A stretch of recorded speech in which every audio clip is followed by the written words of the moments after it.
E aí, alunos, aqui é a professora Ilana, aluna de português, e hoje eu vou fazer a correção da Aprender Sempre, volume 3, do segundo ano do ensino médio.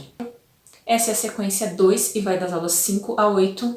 Se você precisa desse material em PDF, eu vou deixar aqui na descrição do vídeo o link para o meu Drive, lá você encontra esses e outros materiais, e vou deixar também na descrição o link de várias playlists com vários outros vídeos que eu gravei, então daí você consegue encontrar com mais facilidade aquilo que você precisa, da Aprender Sempre, no Caderno do Aluno, da AP.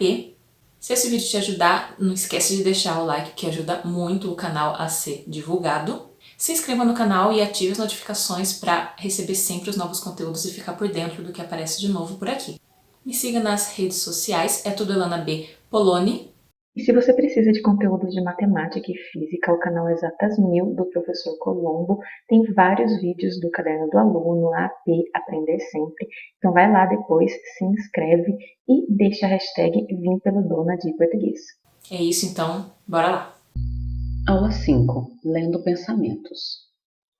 1.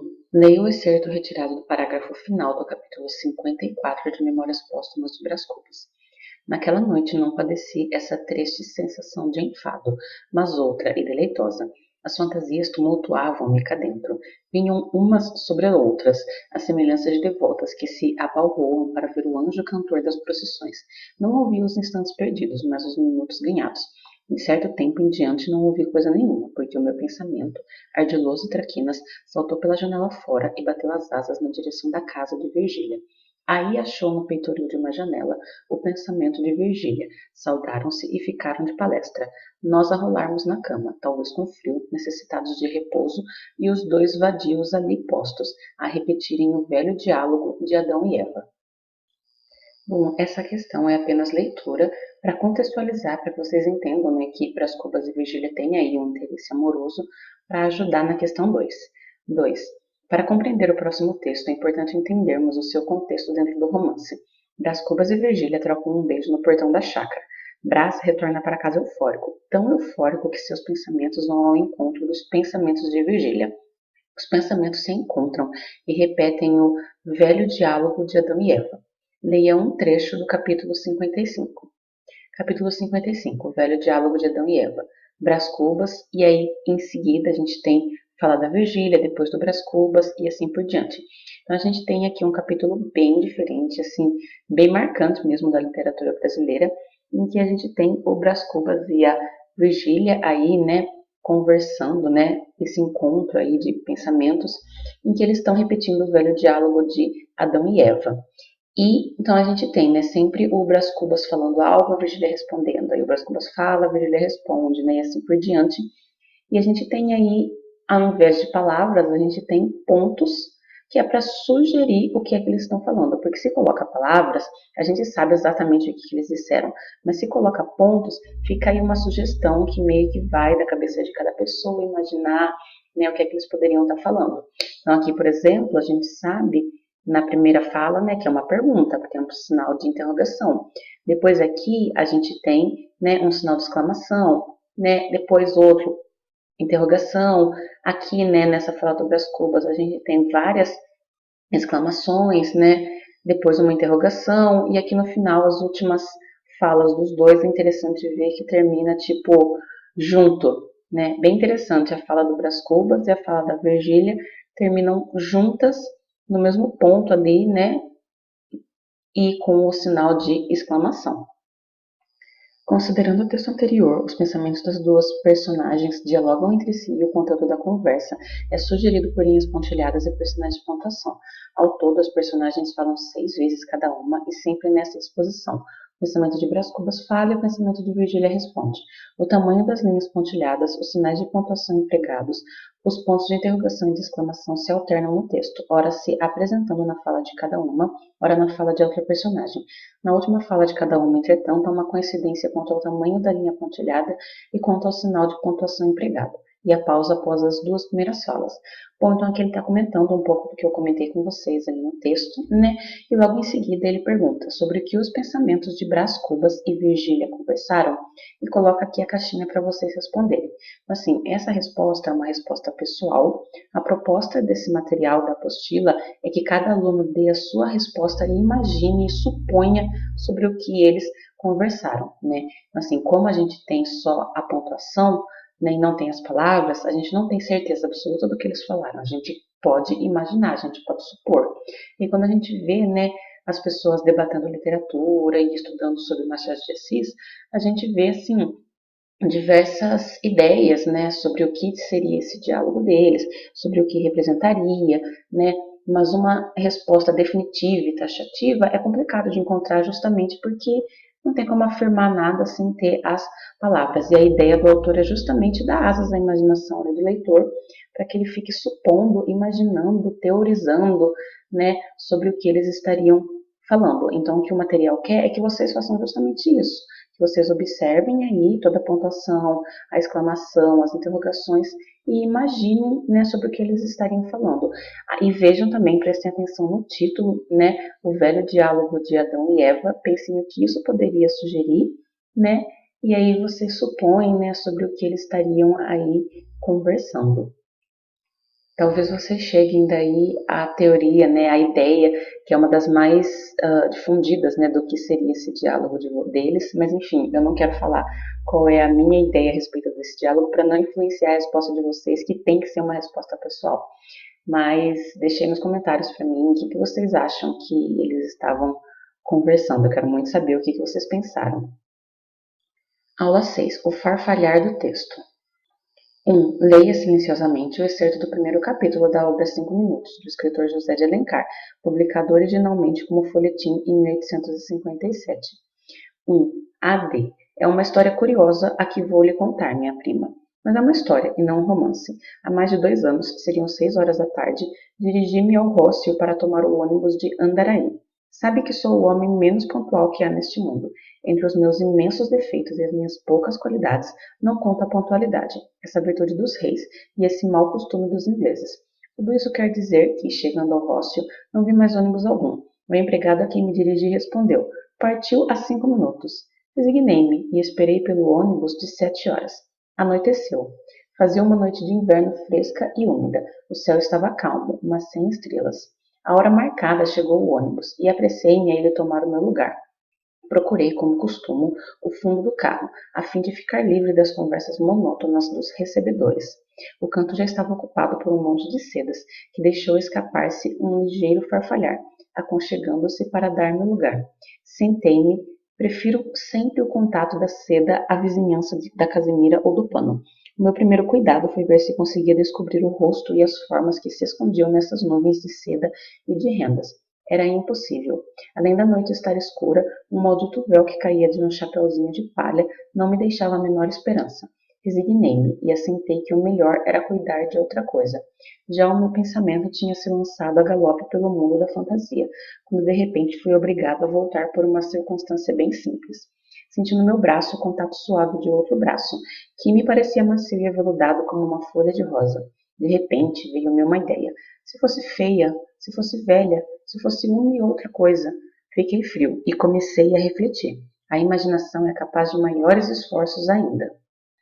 Nesta marcha, o meu vizinho em alguns instantes tinha chegado a uma convicção inabalável sobre a fealdade da minha vizinha. Para adquirir a certeza, renovei o exame que tentara a princípio. Estava tão bem envolvida no seu mantelete e no seu véu que nenhum traço do rosto traía o seu incógnito. Mais uma prova. Uma mulher bonita deixa-se admirar e não se esconde como uma pérola dentro da sua ostra. Decididamente era feia, enormemente feia. Nisto ela fez um movimento entreabrindo o seu mantelete, e um bafejo suave de aroma de sândalo exalou-se. Não se admire, minha prima. Tenho uma teoria a respeito dos perfumes. A mulher é uma flor que se estuda, como a flor do campo, pelas suas cores, pelas suas folhas e, sobretudo, pelo seu perfume. Dada a cor predileta de uma mulher desconhecida, o seu modo de trajar e o seu perfume favorito, vou descobrir com a mesma exatidão de um problema algébrico se ela é bonita ou feia. De todos estes indícios, porém, o mais seguro é o perfume, isto por um segredo da natureza, por uma lei misteriosa da criação, que não sei explicar. Era Bela. Tinha toda certeza. Desta vez era uma convicção profunda e inabalável. Era Bela. Mas não podia ver, por mais esforços que fizesse. Vi uma sombra passar diante de meus olhos no meio do ruge-roxe de um vestido, e quando dei acordo de mim, o carro rodava e eu tinha perdido a minha visão. Ressoava-me ainda ao ouvido uma palavra murmurada, ou antes suspirada quase imperceptivelmente. Não te escordar de mim. Lancei-me fora do ônibus. Caminhei à direita e à esquerda, andei como um louco até 9 horas da noite. Nada. 2. Após ter lido e ouvido, vamos sistematizar a construção do texto de Alencar, a partir de exercícios interpretativos. Responda ao que se pede. A. Qual é a relevância do título para o desenvolvimento do romance? Bom, o título aí é 5 minutos, né? E isso é a base para o desenvolvimento das ações que tem aí no texto, porque o narrador ele chega 5 minutos depois, né, da partida do ônibus, então ele se atrasa 5 minutos e é a partir disso que vão desenrolar as ações. B. Quem narra o texto? O que o excerto nos permite saber sobre o narrador? Bom, a gente tem aí um narrador que é em primeira pessoa, a gente não tem o nome dele, né? Mas a gente vê aí que o texto está sendo narrado em primeira pessoa, e assim, durante o texto a gente percebe algumas características dele, né? Ele, assim, tem uma grande imaginação, né? Se deixa levar aí pelos pensamentos, ele não é pontual, ele fala aí a respeito das qualidades e defeitos dele, que ele próprio diz que tem muitos defeitos e poucas qualidades, né? Então é isso aí que a gente consegue perceber sobre o narrador nesse trecho. C. Como o narrador se sente ao entrar no ônibus? Bom, ele entra no ônibus e ele percebe que o lugar em que ele geralmente senta, que ele gosta, tal, que ele curte ficar, está ocupado. Então daí ele se sente assim incomodado, né, por ter perdido aí o lugar que ele gosta de sentar. D. Como o narrador descreve a pessoa que ocupa seu lugar de costume no ônibus? Bom, aqui na letra D a gente vê que ele não descreve exatamente essa pessoa que estava sentada como uma pessoa, né? Então ele fala aqui, ó, o canto já estava ocupado por um monte de sedas, que deixou escapar-se um ligeiro farfalhar, aconchegando-se para dar-me lugar, né? Então ele fala aí, ele descreve essa pessoa simplesmente como ali um monte de sedas, né? Então ele não foca ali em descrever exatamente a pessoa, né? Tanto que ele fala depois, o meu primeiro cuidado foi ver se conseguia descobrir o rosto e as formas que se escondiam nessas nuvens de seda e de rendas. Era impossível. Então, assim, a visão que ele tinha daquela pessoa era simplesmente de um pacote ali de roupa ali de seda e de renda. E observe a descrição do espaço. Como essa descrição está organizada no excerto? Bom, a descrição que ele faz do espaço, né, é ali a situação em que ele vai pegar o ônibus e ele está indo do Rócio, né, para Andaraí, né, para pegar o ônibus de Andaraí. Então, esse é o espaço, é um dos pontos em que ele fala sobre o espaço e que também ele fala, né, sobre a noite que estava fresca e úmida, o céu estava calmo, mas sem estrelas. Então, assim, é esse trajeto que ele vai fazer de um lugar para o outro, né? Então ele vai para o Rócio para pegar o ônibus de Andaraí e nessa situação, né, tem a noite que era de inverno, estava fresca e úmida, céu calmo, sem estrelas. E depois aqui no fim dessa aula ele traz algumas informações sobre a questão da leitura no Brasil. Aula 7. A imagem das palavras. 1. Releia em voz alta o texto da aula anterior, siga as orientações do professor. Ele propõe que a gente releia o texto, nós já lemos, vamos seguir em frente. 2. Nas atividades da aula anterior, você percebeu que o excerto do primeiro capítulo de 5 minutos, publicado em 1857 por José de Alencar, usou alguns recursos para prender a atenção do leitor. A descrição minuciosa que se preocupa em desvendar cada olhar do narrador, como se ele estivesse com uma câmera nas mãos. Apontada para o céu, a câmera mostra a noite sem estrelas, depois o ônibus com o lugar preferido ocupado. Releia o parágrafo. Sentei-me. Prefiro sempre o contato da seda à vizinhança da casimira ou do pano. Explique a metonímia presente no texto. Bom, ele quer que a gente explique, né, o sentido aqui da metonímia que tem nesse trecho, que é quando ele chega ali e vai querer sentar no lugar que ele gosta, que ele está acostumado a sentar, não pode ter uma pessoa sentada ali, né? Tanto que ele descreve aquela pessoa simplesmente como um amontoado ali de pano, de seda, né? E, enfim, e aí ele fala, daí ele acaba sentando ali do lado, né? E ele diz, sentei-me, prefiro sempre o contato da seda à vizinhança da casimira ou do pano. Então, assim, naquele contexto, naquela época, né, quem usava seda eram as mulheres. E quem usava aí casimira, o que ele chama de casimira ou pano, eram os homens. Então, quando ele fala, prefiro sempre o contato da seda, significa que ele prefere sentar em contato com pessoas que usam seda, ou seja, mulheres, ao invés de sentar em contato com pessoas que usam casimira ou pano, ou seja, homens.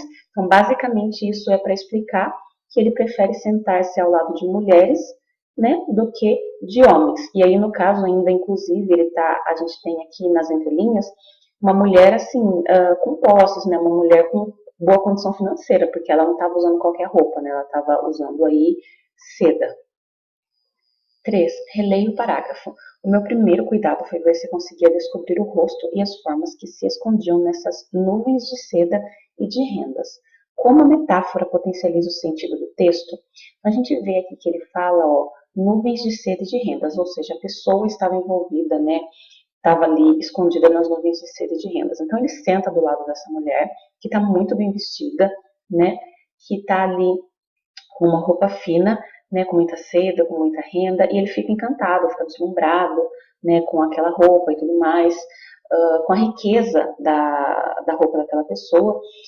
E aí, para ilustrar esse deslumbramento, para ilustrar, para mostrar para a gente esse encantamento dele, ele usa essa ideia de nuvens de seda e de rendas, como se ele estivesse aí no céu, tal, né, diante ali do encantamento dele, né, de ver como aquela pessoa estava bem vestida, né, como aquela mulher estava bem vestida. Então, aqui em nuvens de seda e de rendas, né, é justamente uma metáfora aí para explicar, né, como ele reage, como ele se sente vendo essa mulher também vestida.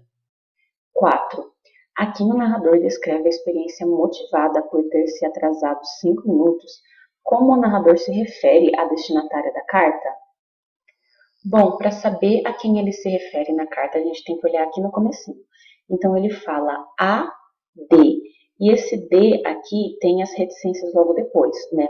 Esse A nós vamos fingir que é tipo para, né? Porque é nesse sentido.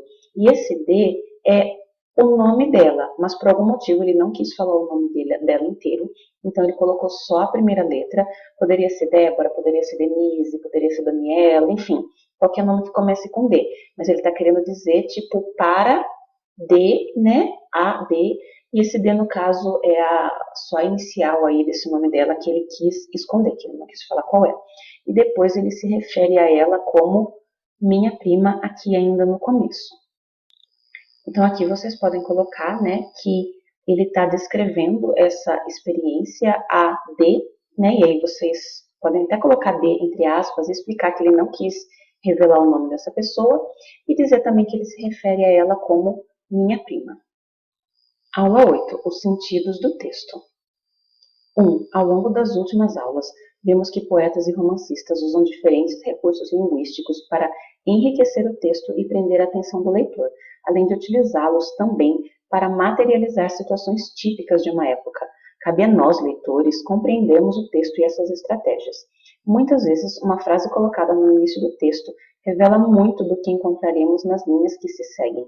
A partir dos seus conhecimentos sobre o que se pode esperar de uma carta, de um conto e de um romance, comente as semelhanças e diferenças entre cada um. Bom, ele quer que vocês falem aí sobre carta, conto e romance, quer que comente sobre as semelhanças e diferenças de cada um.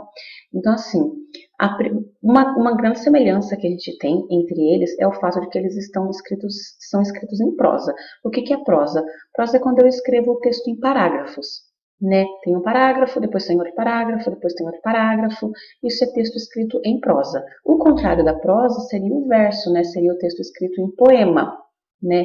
Então, assim, carta, conto e romance, né, costumam ser escritos em prosa, então essa é uma característica comum que eles têm, né? E aí quando a gente pensa em diferenças, né, a gente pode pensar o seguinte: a carta ela é destinada a alguém, ela é dirigida a alguém, ela é endereçada a alguém, então eu vou estar ali falando com alguém, passando uma mensagem específica para aquela pessoa. né? Depois, no conto, eu tenho uma narrativa, eu tenho uma história que eu estou contando de uma maneira curta. Então, ele é pequeno, ele é breve, o conto. Ele vai ter 1, 2, 5, 10 páginas, não vai passar muito disso, tá? Já o romance, ele é mais longo. Assim, o conto, por exemplo, por ele ser curto, ele vai ter poucos personagens. E o narrador do conto, ele não vai ter como desenvolver muito aqueles personagens, porque o conto é curto, então ele não tem muito espaço, muito tempo para isso. Já o romance é um livro que vai contar uma história também, né? Só que vai ser uma história mais longa. Então o romance ele vai ser aí dividido em capítulos, tá? Então ele vai ter vários capítulos, ele vai contar uma história mais longa, ele vai ter muito mais personagens. Os personagens geralmente vão ser mais complexos.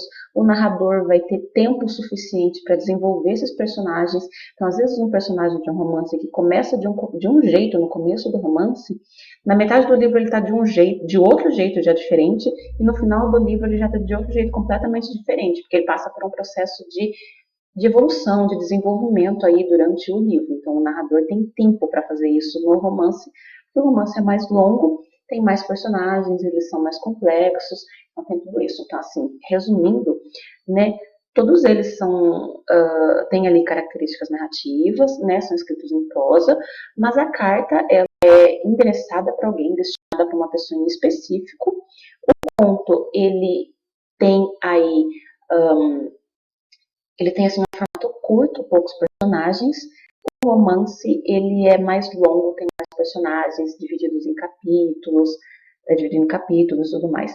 E uma observação bem interessante para colocar aqui é que quando eu falo de romance, não estou falando de história romântica, não é a mesma coisa, tá? Então, o romance é sinônimo dessa história mais longa.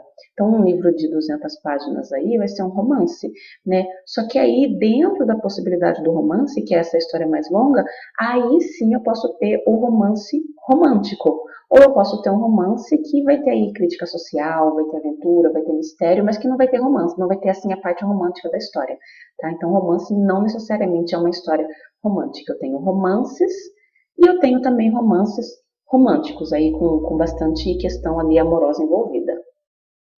2. Os poemas usados ao longo das aulas e os fragmentos de capítulos de romances nos permitem tecer ideias sobre a linguagem literária e a linguagem não literária. Releia os fragmentos da Carta de Caminha disponibilizados na aula 1. Compare-os com os poemas de Gregório de Matos. Bom, eu não vou reler esses trechos que ele fala, para a gente ganhar tempo, né? Porque senão os vídeos ficam muito longos. Só vou mostrar, né? Só para relembrar. Esse aqui é o trecho do Pero Vaz de Caminha, da carta, que está ali no começo dessa sequência de atividades, que é quando ele está fazendo um relatório ali para o rei, né, das características dos indígenas que eles encontraram ali quando estavam nas grandes navegações e chegaram no Brasil. Depois a gente tem aqui um poema do Gregório de Matos, e aqui também outro poema do Gregório de Matos.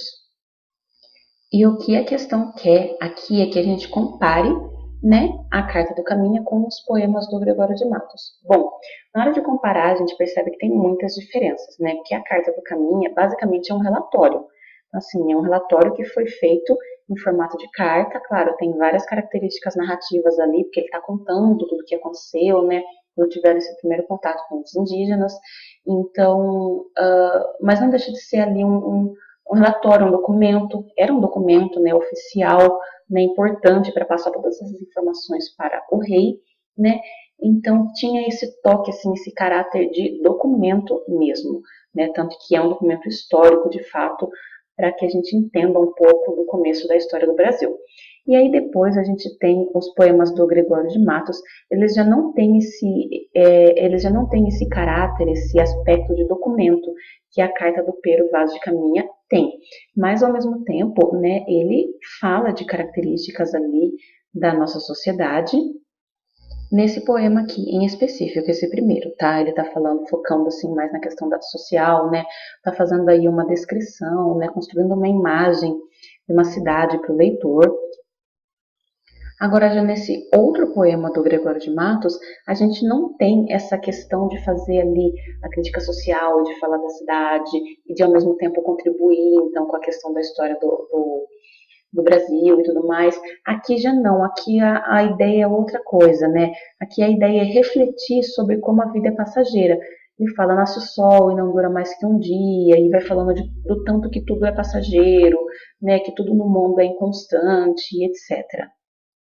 Então, assim, quando a gente resume, a gente vê que a Carta de Caminha ela tem essa importância histórica e tem essa classificação como documento realmente, né, por ter sido esse relatório para o rei.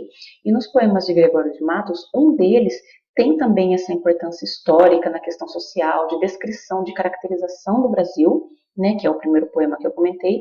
Já o segundo não tem essa importância, essa classificação, né, digamos assim. Aquele segundo, que fala sobre a inconstância das coisas no mundo, tem mais o objetivo de provocar uma reflexão no leitor, né, e de questionar e fazer com que a gente pense sobre como todas as coisas são passageiras. Então, assim, de uma maneira geral, o que a gente pode falar comparando esses textos é isso. 3. Considerando as reflexões desenvolvidas na atividade anterior, responda em que se difere o público-alvo dos poemas e romances lidos nessa sequência e os escritos de Pero Vaz de Caminha? Bom, os textos de Pero Vaz de Caminha, eles tinham o objetivo de fazer relatórios para o rei, então eles tinham como público-alvo o rei. Não era uma coisa que era assim para ser divulgada para geral, para todo mundo ler e tudo mais. Claro, assim, que depois isso se tornou documento histórico e tudo mais, e o público, com o passar do tempo, foi tendo acesso porque se tornou um documento importante da história do Brasil. Mas o objetivo na época, o público-alvo na época era o rei, né? Para que o rei tivesse o relatório do que estava acontecendo. Em compensação, o público-alvo dos poemas, desde a época em que ele foi publicado, é um público ali em geral, né, as pessoas, para que as pessoas tenham acesso àquilo, possam usufruir daquilo, refletir sobre aquilo que o poeta está falando. Então, assim, a principal diferença é essa. O público-alvo dos poemas já era o público ali em geral, para que o público pudesse usufruir, né, daquelas ideias que estavam contidas no poema, e os escritos de Pero Vaz de Caminha eram voltados especificamente para o rei.